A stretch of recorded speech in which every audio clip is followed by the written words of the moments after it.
নমস্কার বন্ধুরা, আজকে আমি তোমাদের সঙ্গে শেয়ার করব আমাদের বাড়িতে কারখানার সুতো কালেকশন। ঠিক আছে, তো দেখো কত রকমের সুতো আমাদের বাড়িতে রাখতে হয় আরাধনা শাড়ি আর এই গামছার জন্য। তো বাড়িতে কারখানায় আরাধনা শাড়ি হয়, আর নতুন কারখানা যেটা করা হচ্ছে সেটাখানে গামছা তৈরি হয়।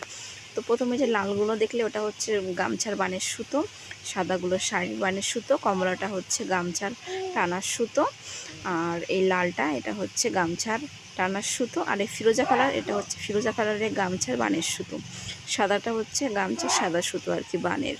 আর এই সাদাটা দেখছো এটা টানা, আর এই সাদাটা হচ্ছে আরাধনা শাড়ির বানের সুতো, টানার সুতো। আর এই লালগুলো তো আগে দেখিয়ে দিয়েছি, সমস্ত হচ্ছে বানের নয় টানার সুতো। তো বন্ধুরা, এত রকমের সুতো কালেকশন রাখতে হয়। আর গামছার মধ্যে দেখবে সামান্য একটু পাড় থাকে, এটা হচ্ছে সেই মোটা মোটা পাড়ের সুতোগুলো আর কি। আর এই ববিনগুলোর মধ্যে দেখছো এগুলো হচ্ছে আরাধনা শাড়ির পাড়ের সুতো। তো বন্ধু